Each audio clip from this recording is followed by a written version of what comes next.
Guys, the Federal Reserve has continued to send strong messages to the American people about interest rates and staying with their policy to continue raising interest rates. Now, on this video, I'm going to talk about some of what recently took place with the Federal Reserve and what they've recently said in terms of interest rates moving forward. If you're stopping by this channel for the first time, do me a favor, subscribe to the channel, smash the thumbs up button for me, and also drop me a comment below. I want to know what your thoughts are on what the Federal Reserve continues to do with interest rates. Now guys, the Federal Reserve has 12 different districts throughout the country. Now this week we heard from the San Francisco district's president, the Kansas City district's president, and the St. Louis district president. And what they all said for the most part is that these rate hikes will probably continue. And of course, when they all gave that kind of general idea based on what they said in the media, the stock market took note, took heed, right? The stock market kind of hangs on what the Federal Reserve tends to say. The stock market was actually doing a little bit better this week, but every time there's some type of announcement or some type of press conference or some type of media appearance by a Federal Reserve District president, the stock market kind of adjusts and sways based on what's said. Now, just as a recap, the Fed has raised interest rates or raised the federal funds rate 6 times this year. And 4 straight times, they've raised it 75 basis points or 0.75%. Now, the Fed has one more meeting coming up this year, and the general consensus is they're going to continue to raise interest rates. Now, at what level they're going to continue? Some people think it's a 50 basis increase that we can expect. Still, others are starting to believe that it's going to be a 75 basis points increase again. But there's no question, based on what the chairman of the Federal Reserve said at its November meeting, and based on some of the other things that have been said recently by these district presidents, that the Fed will definitely raise rates again. And when they raise those federal funds rates, that's going to trickle down to the rates that banks charge us or lending institutions charge us for mortgages and for auto loans and those variable rate loans that you get every time you swipe your credit card. Those things are going to continue to increase. Why? Well, because spending is still fairly strong. The economy shows signs of still being fairly strong, especially in the area of employment.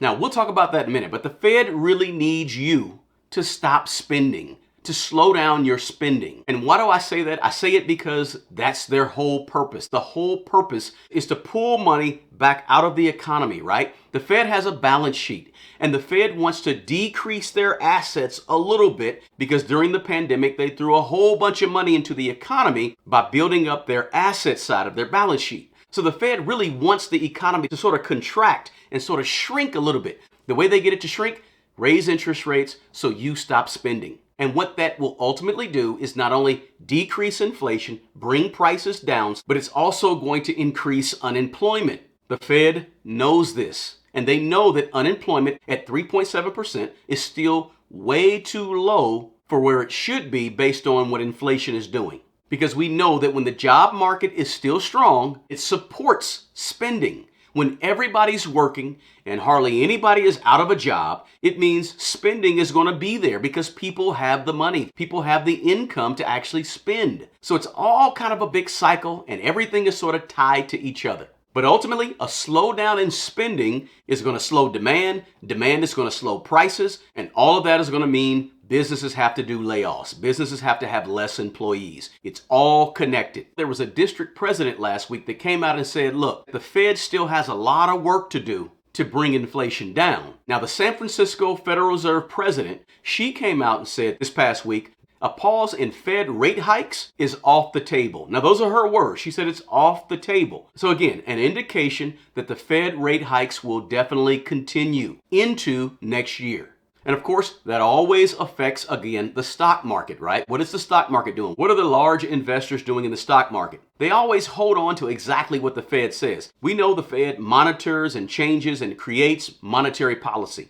But we also have to realize that the Federal Reserve also uses the media to sway public opinion, to sway investors, because the Fed knows that they have that type of power just based on what they say and what they don't say, and how they answer questions. So the Fed uses the media to change public sentiment, to change investor sentiment, to sway markets. So sometimes you got to take what they actually say with a grain of salt and just understand that what they say in the media is also sort of an attempt to kind of manipulate and change how people are thinking about money and the economy. So the bottom line is this, guys. Rates are not going down anytime soon.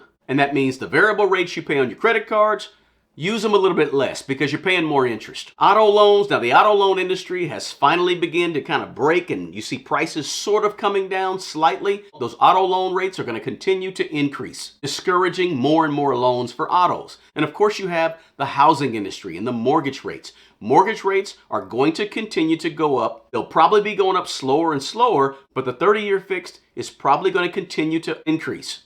We know that home sales are down 9 straight months in a row. Home sales have actually decreased. And we also know that throughout the United States, home prices are starting to slightly go down a little bit. And so we know that these Fed rate hikes are already having a tremendous effect on the housing industry as things begin to change over there. But overall, you should be saving some cash and being ready, because I'm telling you right now, the next thing that's going to fall is jobs. And you want to be prepared in case there's layoffs. That means having some emergency money to the side. Just be ready for that, guys, and understand that as we enter 2023, that's going to be happening, and we're going to be seeing more and more layoffs as unemployment begins to increase. So keep that in mind moving forward. Hey, on this video, I just wanted you guys to sort of get a big picture of the fact that in the past few weeks, the Federal Reserve has clearly given us indications that they're going to keep raising rates. And you need to be aware that rate hikes will continue into the next year. Hey, again, if you got anything out of this video, smash the like button, share the video, subscribe if you're not a subscriber,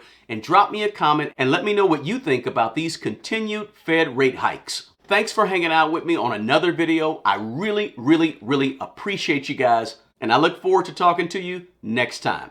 The best person to take care of the old you is the young you. Guys, take care of yourself, and always, no matter what, take care of other people. Until the next video, peace!